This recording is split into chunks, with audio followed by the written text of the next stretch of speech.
Good morning, Ultimate Business Support. Officially, we have now started this call. We've been on on live stream for the last 5 minutes, having a bit of a chit chat about the weekend, and I've just been showing people around my deck and all the little projects that have been happening at Denman HQ. We've got our very last two workshops actually tomorrow, and a couple of groups coming to attend a half-day event in the morning and then the evening of Ultimate 48-Hour Author, and I'm super excited to be meeting those guys. And then we've got our last planning day for the year, which is on Thursday. So we actually have got 3 events this week, as well as a speaking gig for myself. But I wanted to bring something here today that's a little bit different to what we've been speaking about, and that is, what does it take to stay in business long term, and what are some of the actions and the strategies that you should be putting into place if you want to be around for, as they say, past the 1 year mark, then 3 year mark, then the 7 year mark, and the 10 year mark, and so on. I think those are the different milestones that that people say, wow, I have passed that. And as I was saying a little bit before, is that I'm almost going to pass the 7 year mark, and I'm super proud of myself to having lasted this long. And also this Christmas we are celebrating that also my husband Stuart has been in the business for the last 4 years. So 4 years completely on our own, self-sufficient, writing our own destiny and running our own life, but also continuing to invest and grow, I guess, build the net worth, because there's only so long that you'd want to work, or whatever it is. Although I cannot foresee myself doing anything different at this point in time. So I have come up with my top 10 list of things that I believe I have been doing, and I believe that successful people who maintain their businesses do, because I have also read many, many books on this particular topic. So if you have any questions or comments, or things you want to share from your own experience, please type them up either in the questions box of the GoToWebinar platform, or obviously in on the live stream chat area. And from time to time, I'll try to show the live streamers. There's really only a PowerPoint with 10 things written out. I might show you guys that towards the end, or catch the recording that we are doing on GoToWebinar, which is going to have the PowerPoint as its visual. And good morning to Elaine as well, and everyone that's also on GoToWebinar. So let's get started. Here we go. Staying in business for the long haul. And I'm just curious, how long have you guys who are on the call have been in business? Just put a number down in the chat box. I'm curious as to how long, and what's your, I guess, next milestone you would you're aiming for. So write down how long you've been in business. 6 years. Francis has been in business 6 years. And how long would you like to, I guess, do you have an exit strategy? Would you like to be able to sell your business after a longer period of time? Helen's also saying she's been in business for 8 years, 18 months. Awesome. A mixture of different things. Want to sell? Yes, of course. Everybody should be creating a business that they're systemizing, and that they're building, obviously. Liz is saying 7 years. That they should be systemizing it and building it towards a strategy that one day they will exit, and they will be able to get a good, I guess, outcome out of the sale of that business, and then be able to do something different if that's what you want to do. Exactly. And Francis is saying, hence why I need to build less reliance on me. And a lot of us that are on the call, most of us also believe we are the business. That doesn't mean that we cannot systemize and build the brand behind it, so that it can be on-sold with those systems and products and services onto someone else that could benefit from it. So, okay, let's start with the list. Thank you. Wow, Grace is saying, I've been in business 13 years hairdressing and 3 years in coaching. All right, a real mixture there. Thank you, everybody, for contributing. All right, so let's have a look. Number 1 is accept that the first 1 to 3 years will be a big stretch. So a big stretch on your mind, a big stretch on your finances, a big stretch on your resilience. And for those of you that know me, know that my mum always said to me that every beginning is hard. And you know what they say, so for those of you that are on the call and you're in the first 1 to 3 years of business or even just starting, it will be a stretch and life will feel like, and this is what it felt like for me, it totally felt like I was losing my, like all I had to eat, sleep, breathe, eat was business information, how to grow the business, how to figure out how to, first of all, how to get that first paying client, and second of all, how possibly I could make a business make me transition out of my day job. Because I did stay in my day job for the first 13 months of being in business. And it was a big stretch. I would get up earlier. I would go to bed really late.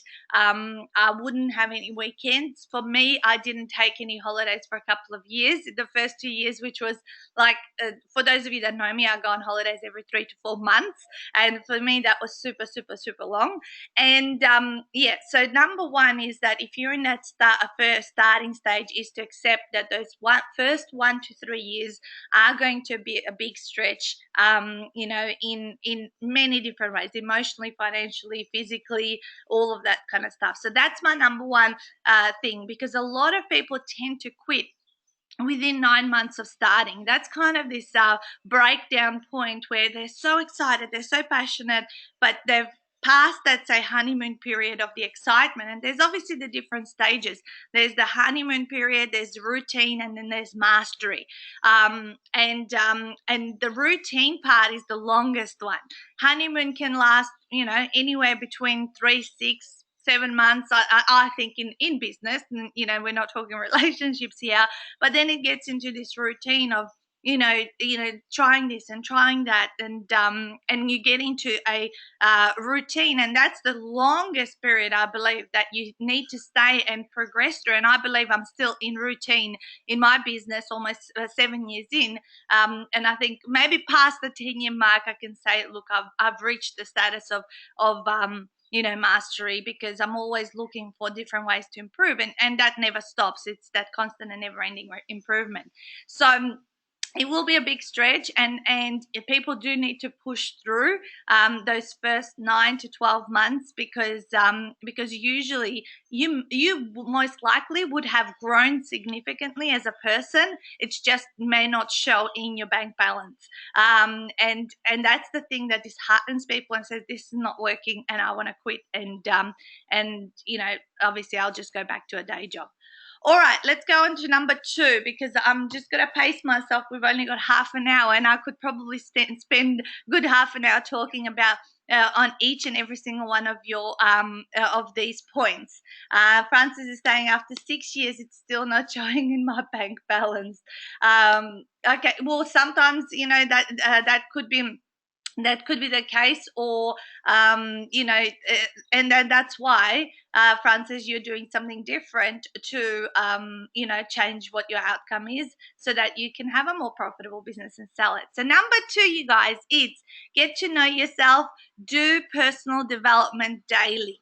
Okay, so that's one thing that I believe those that are coaches on the call, and I know a lot of you are, I believe that is why we tend to have a little bit more staying power than someone who hasn't done a lot of personal development, because we tend to start out needing to fix ourselves first and get ourselves out of our own way before we can get those paying clients. And that's what I felt like in the beginning, is until I got my shit sorted, I didn't attract that first paying client into my life. And then as I was working through stuff, my personal development, or my growth on this journey, was directly related to the results that I was achieving within my business. So some people who haven't done personal development seem to have an entrepreneurial mindset, and not every single person has done it, and then that's why they're successful. Sometimes people just have these beliefs or these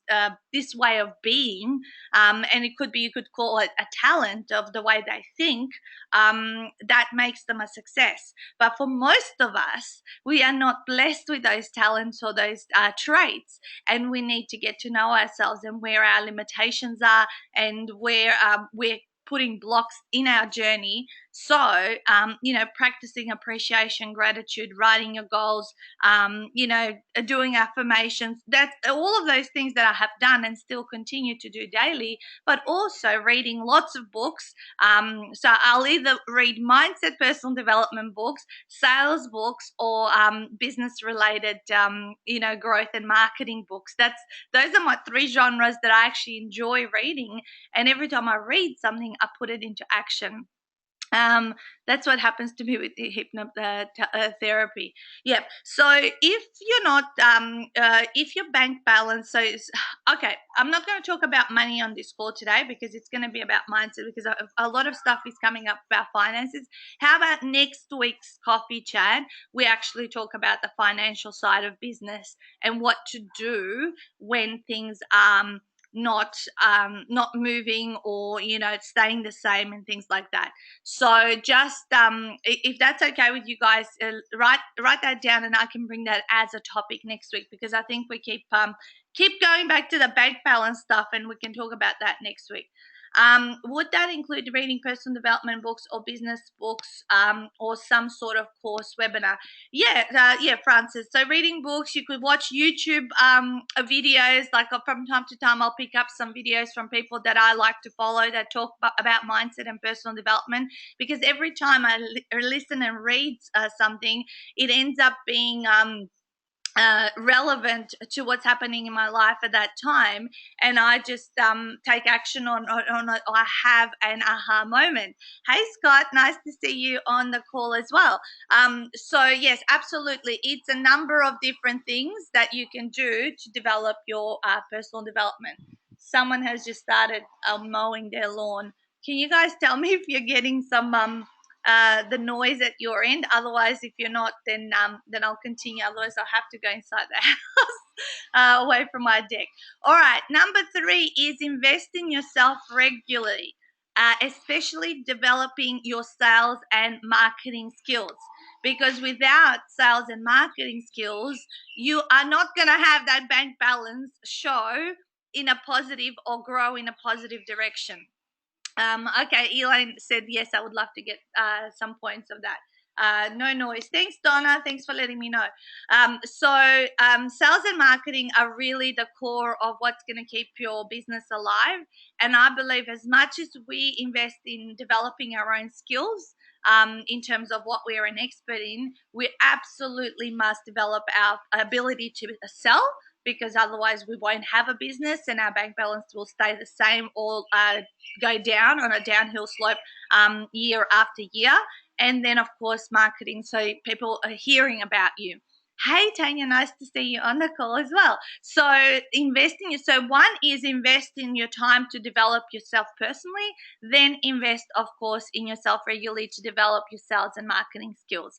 And it might be marketing in a specific area that you want to learn from someone, because marketing has so many different aspects. There's social media, there's publicity, there's there's networking, there's speaking. Like, it's an umbrella of so many different aspects of what you can do with the skills that you need to develop around this. Because the very last thing in business that you outsource is your sales and marketing. Everything else you outsource first, so that you can do more of the sales and marketing in your business.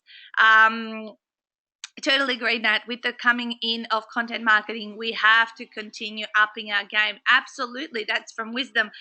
We do have to keep upping our game and keep stretching. You know what I'm doing today? I was going to tell you a bit later, but today I'm building a whole free online workshop that I'm going to develop, that I'm going to release over the next 7 to 10 days, where people are going to be able to get my strategies on the ultimate sales mastery formula.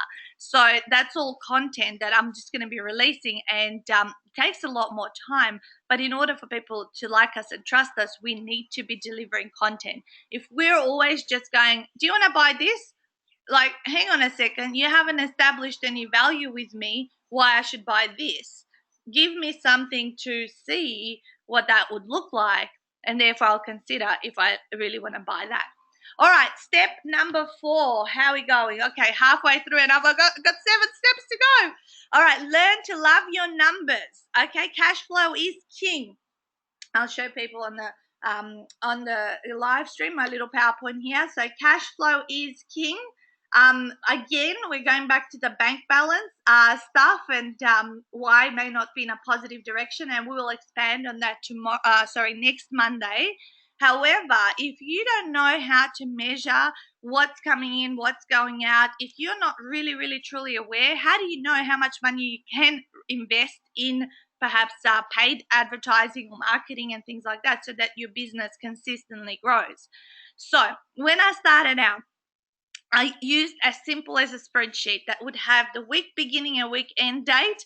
It would have 3 columns. One was the date, one was the item, one was the amount, and I would have an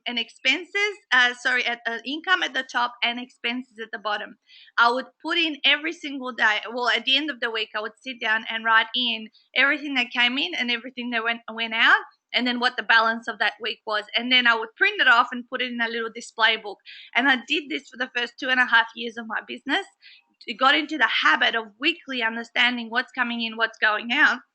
And nowadays, you guys saw me post the other day that October bookkeeping was done on the 3rd day of this month, because I wanted to see what results, what cash flow, what GST, all of those things that need to be paid out. Because when you're a 7-figure business owner, you don't get bills like $100 or $200. Every single bill is in 4 or 5 figures that you tend to receive. So it's all relative, depending on how much you earn, how much your business brings in versus what your expenses are. It's relative in terms of the size of the business. So you have to be very careful. You can't, if you don't know your numbers, your cash flow can go downhill very, very rapidly, which means you might need to declare bankruptcy if you get into a lot of trouble that you can't pay, say for example, like a 6-figure tax bill, or every quarter now, paying $30,000-$40,000 in GST and tax and all that sort of stuff. So learn to love your numbers. That's how you're going to stay in business for a long time, because you'll know when you need to tighten up your belt, and you'll know when you can actually afford to invest a little bit more so that your business grows further. Every single year, you need to make decisions. What am I going to invest in into the following year to help my business grow? And please be okay in investing in marketing. Like I said, invest in yourself, how to develop your sales and marketing skills, but do at a certain point of time, you do need to invest in, sponsoring people, being exposed, like, marketing strategies that you want to execute. All right, number 5 is innovate and evolve over the years. Decide on one theme each year. So what I mean by theme, so every year I've had one massive goal that I wanted to achieve, that sort of everything, that all the work that I do throughout the year, it's about achieving this goal. So to give you some examples, one of my first years was obviously I want to transition out of my day job. One massive goal to obviously make enough in my business so I can transition out of my day job. The following year, it wasn't the following year, I think a couple of years later, it was, for Stuart to transition out of his day job. Last year, it was about us buying this house that we're sitting in, which we've been living in now for about 14 months. And, or the whole vision of what it had, like the pool and everything that we've created around here. This year, you guys know my massive goal is to have spoken at 100 events. Now, each of these goals, of course, they're financially related to the business being successful, okay? Because if I don't have a successful business and I can't show that financially to the bank, they're not going to give me a loan to buy $1 million house. or if I want a certain goal to get a certain amount of authors, because that I had a goal how many authors I wanted to have this year, through my program.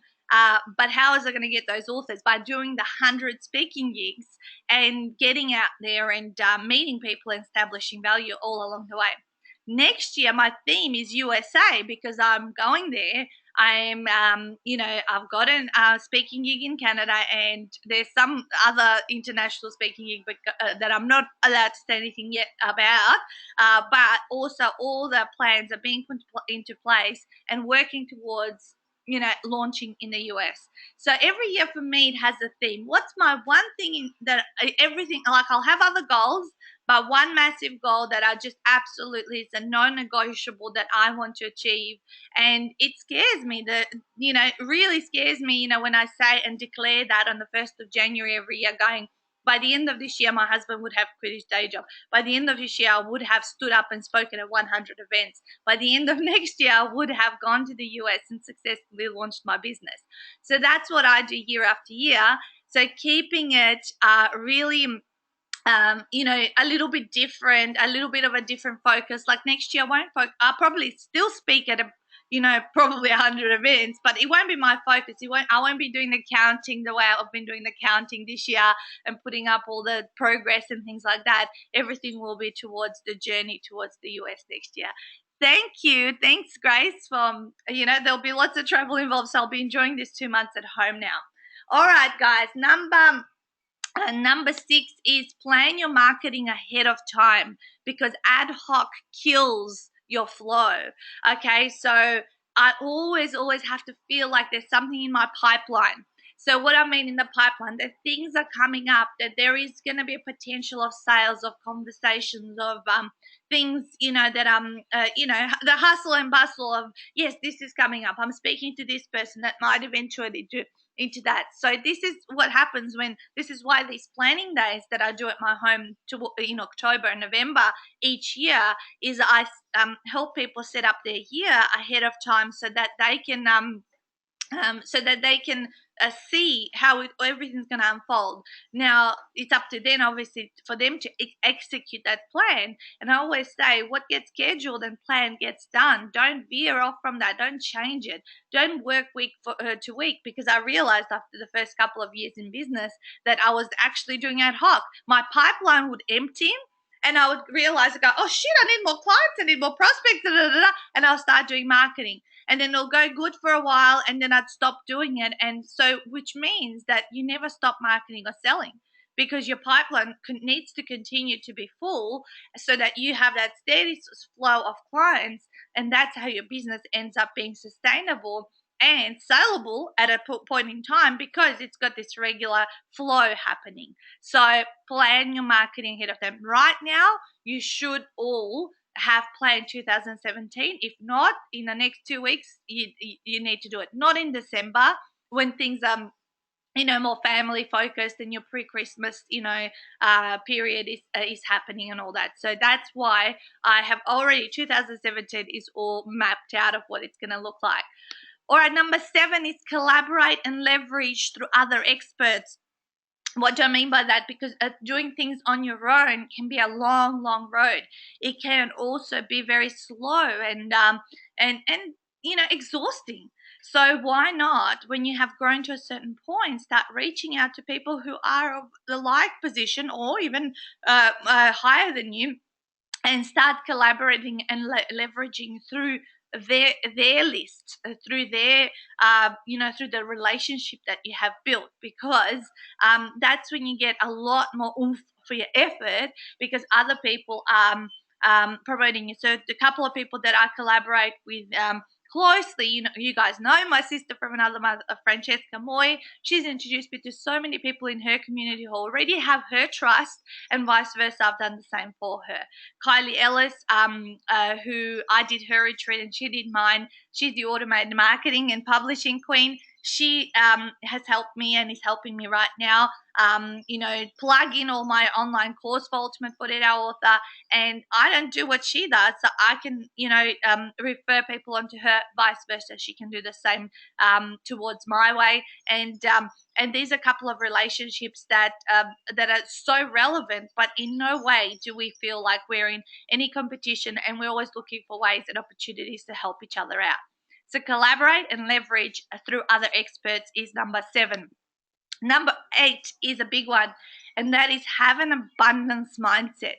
So going from working and leveraging through other experts, sometimes people stop themselves from doing it, thinking that if I collaborate, other people are going to choose that other person, and then I'm going to miss out. And you know what? What's yours, it's going to be yours. But having an abundance mindset and just going, you know what? No one can do what I can do. A lot of people get scared of competition, or, hey, there's so many people out there doing X or doing Y, and how am I any different? The minute you start thinking like that, forget about it. You're not going to really attract anyone who's going to, because you'll be too worried focusing about competition rather than letting your own light shine and showing people that, hey, I am the best in this. You have to believe you're the best in it if you are going to sell your stuff, and you got to trust that what you've got to offer is the best thing since sliced bread. Yeah. So have an abundance mindset is number 8. You have to be abundant in your thinking. Sometimes you're going to win, sometimes you're going to lose, but overall you're going to get what's right for you. The right people are going to work with you, the right people are going to work with someone else. And just look to give, because I believe you may not get it from the same spot, but I think you get it from other spots as well. So just let it go. I often don't worry in moments or situations where I feel like I've lost or whatever. I just go, what does it go? Let the water off your shoulder or something. It's like I don't know those sayings anyway. So number 9 is focus on your relationships. This should have been number 1, I think. But anyway, these are no particular order, the way I've been delivering them. So focus on your relationships. Your network is your net worth. So you guys have heard that saying, but do you practice it? Okay, because many people have said it, they say it themselves, but they don't practice it. So water off a duck's back. Okay, that's the saying. Thanks, Grace. I knew someone would correct me. I'm big on going out, being at events, building relationships, because ultimately when someone feels like they're really friends with you more so than a business colleague, that's when you're going to go, let's do this and let's do that, and I'm happy for you. I want to help you. I want to, promote you in front of my people and all that sort of stuff. This is why with Francesca, it has worked really well. We traveled overseas together. I stay at her house, she stays at my house, and we're just kind of like, wouldn't you help a sister out? You would help a sister out at any time, if she needed, to boost her business. So that's what I'm saying. You don't have to get to that point with every single person, but if you find a couple of those people that are going to be prominent in your life, you can do amazing things together. And you know what? We teach each other when we find out new stuff and new ways and shortcuts of doing stuff. Sis, did you know this? Did you know that? I didn't know that. So she teaches me and educates me on little hacks and shortcuts, even if it's not like, pure, like I'm sending you clients, blah, blah, blah. We actually bring in, more skills into the pool. It's like masterminding, and it's really, really cool. And Karen's saying essential. So yeah, your relationships are always going to be a reflection of how big your business becomes and how great a networker and a trusting and an honest person you are. And number 10, you guys, I'm just seeing here, a couple of minutes ago, love to learn to love selling. Sorry, the other way around. Learn to love selling, because after all, at the end of the day, if you don't sell, you're not going to have a business. You're not going to have an opportunity to make a difference. You're not going to be able to serve in the way you want to serve and to change people's lives, because you're not going to, get get to that point. So I often say selling is serving, and it's not a dirty word, because it's, I get so excited when we get, someone to say yes to the opportunity of Ultimate 48-Hour Author. Why? Because I know when they're holding that book, their whole life changes. I know they change personally. They're transformed on a personal level. And that's what also shifts everything. Remember what we talked about? Personal development is essential. And part of my authors, for example, writing their book, it's a whole personal development journey.